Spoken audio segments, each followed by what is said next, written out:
Hi friends, வணக்கம். நான் உங்கள் நண்பன் குருஷிவா. இது உங்கள் சினிமா சித்தர் சேனல். உங்களுக்கு என்னோட வீடியோஸ்லாம் பிடிச்சிருந்தா லைக் பண்ணுங்கள், ஷேர் பண்ணுங்கள். அதையும் தாண்டி பிடிச்சிருந்தா கண்டிப்பாக சப்ஸ்கிரைப் பண்ணுறேங்க. இனி நம்ம ஷோவில் பைசன் காலமாடன் இந்த படத்தோட டீட்டெயில் ரிவ்யூ தான் பார்க்க போகிறோம். பைசன் இந்த படத்தை மாரி செல்வராஜ் டைரக்ட் பண்ணியிருக்காரு. தீபாவளி ரிலீஸ், அதாவது போன வாரம் அக்டோபர் 17 இந்த படம் ரிலீஸ் ஆகிடுச்சு. ஸோ இந்த படத்துக்கான வரவேற்பு நல்லாவே இருந்துகிட்டு இருக்குது அப்படின்னு நான் சொல்லுவேன். படம் ரீசெண்டாக பார்த்தாச்சு, டீட்டெயில்டாக பண்ணணும் அப்படின்னு சொல்லிட்டு ஒரு 2 days கழிச்சு ஸோ இன்றைக்கி பண்ணுற ரிவ்யூ. இந்த படத்தோட கான்செப்ட் என்ன அப்படின்னு பார்த்தீங்கன்னா, ஒரு கபடி வீரரோட லைஃப் எப்படி இருந்துச்சு அப்படிங்கிறது தான். அவர் ஸ்டில் அந்த பர்சன் இருக்கார். ஸோ அதை பேஸ் பண்ணி தான் இந்த படத்தோட மொத்த கதையுமே. ஸோ படம் எப்படி ஆரம்பிக்குது அப்படின்னா, ஒரு சின்ன வயசுலேருந்து ஒரு பையனுக்கான பேஷன் எப்படி இருக்குது, அந்த கபடிக்கான பேஷன் எப்படி இருக்குது அப்படின்னு சொல்லி தான் கதையை ஆரம்பிக்குது. ஸோ அதை மாரி செல்வராஜ் அவரோட ஸ்டைலில் ரொம்ப எக்ஸலண்ட்டாக சொல்லியிருக்காரு. ஸோ படத்தோட டீட்டெயில் ரிவ்யூ போயிடலாம். படத்தோட ரன் டைம் பார்த்தீங்கன்னா 2 hours 48 minutes, அதாவது ஆல்மோஸ்ட் 2 hours 50 minutes வச்சுக்கலாம். ஸோ ஒரு பெரிய திரைப்படம் தான். அதில் நம்மளை எங்கேஜிங்காக வச்சுருந்தாங்களா இல்லையா அப்படிங்கிறதெல்லாம் இப்போ பார்க்கலாம். எதெல்லாம் நல்லது, இதெல்லாம் இன்னும் பெட்டராக பண்ணியிருக்கலாம் அப்படின்னு நம்ம இப்போ பார்க்க போகிறோம். ஃபஸ்ட்டு படத்தோட பெரிய ப்ளஸ் அப்படி யாரை சொல்லணும் அப்படின்னு பார்த்தீங்கன்னா, மாரி செல்வராஜோட ரைட்டிங். படத்தில் எவ்ரி 10 நிமிஷம் ஒரு டைலாக் வெயிட்டாக இருக்குங்க. எனக்கு தெரிஞ்சு படத்தில் ஆல்மோஸ்ட் டைலாக்ஸ்லாம் வேறு லெவலில் எழுதியிருக்காரு மாரி செல்வராஜ். ஒவ்வொரு கேரக்டருக்கும் ஒவ்வொரு வெயிட்டேஜ் கொடுத்துருக்காரு. எல்லா கேரக்டரும் ரொம்ப பெருசாக தெரிஞ்சாங்க. ஈவன் ஒரு ஸ்மால் கேரக்டர் கூட இந்த படத்தில் பார்க்கும்போது ரொம்ப பெருசாக தெரிஞ்சிச்சு. ரீசன் என்னென்னா, அந்த கேரக்டருக்கான ரைட்டிங் ரொம்ப அற்புதமாக இருந்தது. மாரி செல்வராஜ் அந்த மாதிரி ஒரு ரைட்டிங் ஒவ்வொரு கேரக்டருக்கும் வச்சுருந்தாரு. டைலாக்ஸு வேறு லெவல், அதை ஸ்டோரியும் செம்ம. அதை தாண்டி ஸ்க்ரீன் ப்ளே நார்மலான ஒரு ஸ்க்ரீன் ப்ளே, பட் நம்மளை ரொம்ப எங்கேஜிங்காக வச்சுருக்கும். அது மாதிரி ஒரு ஸ்க்ரீன் ப்ளே தான் மாரி செல்வராஜ் கொடுத்துருக்காரு. அதில் எந்த சந்தேகமும் இல்லை. மாரி செல்வராஜ் ஒரு டேரக்டராக இந்த படத்தில் ஜெயிச்சிட்டாரு ஒன்ஸ் அகெயின் அப்படின்னு தான் சொல்லணும். எனக்கு தெரிஞ்சு ஒரு சூப்பரான படம் இது. தரமான ஒரு திரைப்படம் தான் பைசன். ஃபஸ்ட்டு இப்போ சொல்லிடுறேன். மாரி செல்வராஜை பற்றி பேசும்போது இது சொல்லணும்னு தோணுச்சு, அதனால் இதை சொல்லிட்டேன். அதுக்கு அடுத்து துருவ் விக்ரமுக்கு டைலாக்ஸ் ரொம்ப மினிமலாக தான் மாரி செல்வராஜ் கொடுத்துருக்காரு. என்ன அப்படின்னா, ஃபுல் அண்ட் ஃபுல் அவரோட பர்ஃபார்மன்ஸில் ஃபோக்கஸ் பண்ணுற மாதிரி இருந்திருக்கு. அவரோட பாடி லாங்குவேஜ் ஒவ்வொரு சீன்லையும் தனியாக தெரிஞ்சுதுங்க. அந்தளவு உழைப்பை போட்டிருக்காரு. சியான் விக்ரம் அவரோட மகன் அப்படிங்கிறத அவர் ப்ரூவ் பண்ணிட்டார். அதை தாண்டி இந்தளவு கஷ்டப்பட்டு இந்த ஏஜில் அவர் படம் பண்ணணுமா அப்படின்னு நிறைய பேர் யோசிச்சிருக்கலாம். ஆனால் கஷ்டப்பட்டால் கண்டிப்பாக ஜெயிக்கலாம் அப்படின்னு இந்த படம் மூலிமா அவரும் ப்ரூவ் பண்ணியிருக்காரு அப்படின்னு சொல்லலாம். அந்த மாதிரி ஒரு பர்ஃபார்மன்ஸ் இந்த படத்தில் அவர் கொடுத்துருக்காரு. அந்த கேரக்டருக்காக அந்தளவு ஒரு உழைப்பை போட்டிருக்காரு அப்படிங்கிறது படத்தில் ஒவ்வொரு சீன்லையும் தெரிஞ்சிச்சுங்க. நெக்ஸ்ட்டு படத்தோட பிக்கெஸ்ட் பில்லர் இவர் அப்படின்னு சொல்லலாம், பசுபதி. என்ன மாதிரி ஒரு பர்ஃபார்மன்ஸ் கொடுத்துருக்காருங்க. வேறு லெவல் பர்ஃபார்மன்ஸ் பசுபதி. இது சும்மா சொல்லக்கூடாது, மனுஷன் இறங்கி அடிச்சிருக்காரு ஆக்டிங்கில்.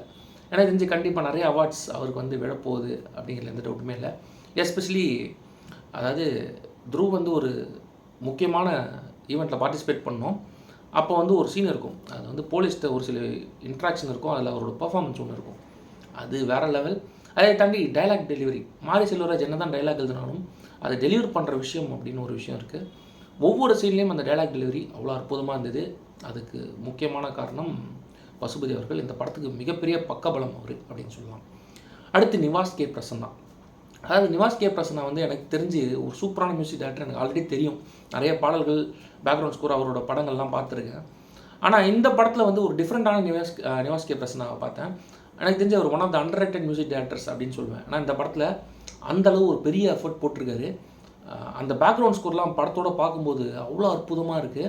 எல்லாத்தையும் தாண்டி பாடல்கள் எல்லாமே இந்த படத்தில் பார்த்திங்கன்னா எல்லாமே மாண்டேஜாக தான் போகும் பாட்டு எல்லாமே. அதற்கேற்றாற் போல் ஒரு பாடல்களும் கொடுத்துருக்காரு, பேக்ரவுண்ட் ஸ்கோரும் கொடுத்துருக்காரு. வேறு லெவலில் ஒரு உழைப்பை கொடுத்துருக்காரு அவரும். இந்த படத்தில் எல்லாரோட உழைப்பும் வேறு லெவலில் இருந்திருக்குங்க. எல்லாருமே கடின உழைப்பை போட்டிருக்காங்க, அதில் வெற்றி அடைஞ்சிருக்காங்க ஒன்ஸ் அகெயின் சொல்லி ஆகணும். அந்த மாதிரி படத்தில் மியூசிக் இருந்ததுங்க. குடோஸ் நிவாஸ் கே பிரசன்னா அவர்களுக்கு. அடுத்து லால் அமீர், இவங்க 2 பேரை பற்றி சொல்லணும். ஸோ லால் அமீர் 2 பேரோட இன்டென்ஷனும் ஆல்மோஸ்ட் மோரலஸ் ஒரே மாதிரி தான் இருக்கும். ஒரு நெகட்டிவ் ஷேட்ஸா இல்லை பாசிட்டிவ் ஷேட்ஸா அப்படின்னு நம்மளால் கடைசி வரைக்கும் ஐடென்டிஃபை பண்ண முடியாத ஒரு கேரக்டர். படம் பார்த்திங்கன்னா உங்களுக்கும் புரியும். ஆனால் வேறு லெவலில் அவங்கள காமிச்சிருக்காரு மாரி செல்வராஜ். அமீருக்குலாம் பார்த்திங்கன்னா ரொம்ப ஸ்க்ரீன் ப்ரெசன்ஸ் கம்மி, ஆனால் வர ஒவ்வொரு சீனும் வேறு லெவலில் பர்ஃபார்ம் பண்ணியிருக்காரு. அதுவும் முக்கியமாக ஒரு கல்யாண சீக்வன்ஸில் அவர் பேசுகிற டைலாக்லாம் கூஸ் பம்ஸாக இருந்தது, வேறு லெவலில் இருந்தது அப்படின்னு சொல்லலாம். அதை தாண்டி இந்த படத்தில் எக்கச்சக்கமான கேரக்டர்ஸ் நிறைய சொல்லலாம். ரஜிஷா சூப்பரான ஒரு பர்ஃபார்மன்ஸ் கொடுத்துருக்காங்க.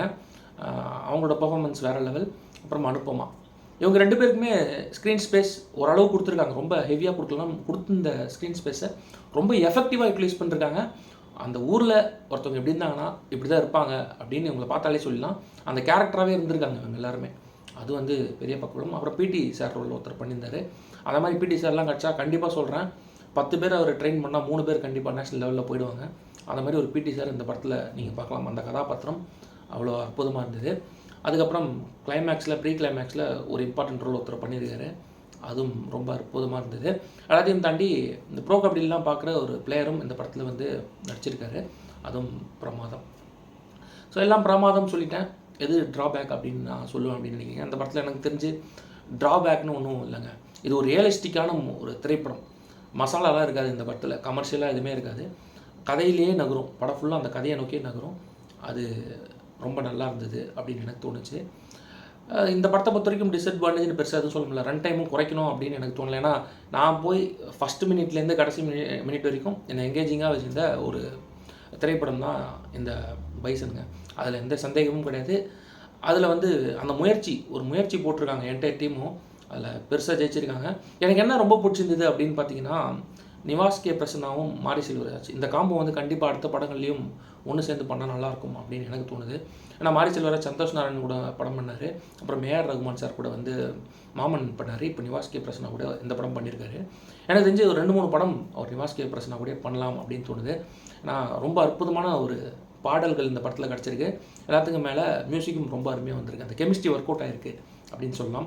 ஸோ அதை வந்து கண்டினியூ பண்ணணும் அப்படின்னு எனக்கு தோணுச்சுங்க. இந்த படத்தில் எல்லா பர்ஃபார்மன்ஸும் சூப்பராக இருந்தது.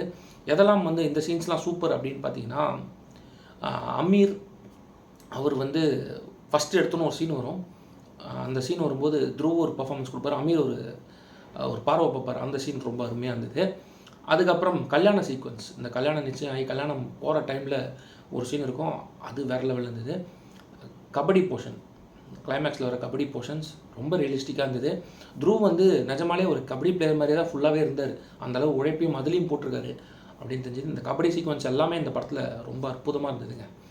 ஸோ ஸ்போர்ட்ஸில் ஜாதி கேஸ்ட் எதுவுமே கொண்டு வராதிங்க அப்படிங்கிறதையும் இந்த படத்து மூலிமா சொல்லியிருக்காரு. இது எல்லாமே சொல்கிறேன். இது வந்து இவர் நிறைய பேர் சொல்லுவாங்க, மாரி செல்வராஜ்னா இது ஒரு பர்டிகுலர் கேஸ்ட் எப்படி பேசுவார் அதெல்லாம் கிடையாதுங்க. இந்த படத்தில் ரியலிஸ்டிக்காக நிறைய விஷயங்கள் சொல்லியிருக்காரு. யாரையுமே இறக்கியோ ஏற்றியோலாம் சொல்லலை. ஒரு சில விஷயங்கள் ரியலிஸ்டிக்காக பேசியிருக்காரு. அதை கண்டிப்பாக அக்செப்ட் பண்ணிக்கிற மாதிரி தான் இருந்தது. அதில் எந்த சந்தேகமும் கிடையாது. படத்தை படமாக பாருங்கள் அப்படின்னு சொல்லுவேன். இந்த படத்துக்கு சினிமா சிதர் சேனலில் கொடுக்குற ரிவ்யூ எவ்வளோ அப்படின்னு பார்த்தீங்கன்னா 4/5. எனக்கு தெரிஞ்சு தமிழ் சினிமாவில் இந்த வருஷத்தில் ஒரு மிகச்சிறந்த திரைப்படம் பைசன் அப்படின்னே சொல்லலாம். கண்டிப்பாக தேட்டர்ஸில் போய் ஃபேமிலியோட பாருங்கள். நல்லா வந்திருக்கு. தேங்க்ஸ் ஃபார் வாட்சிங்.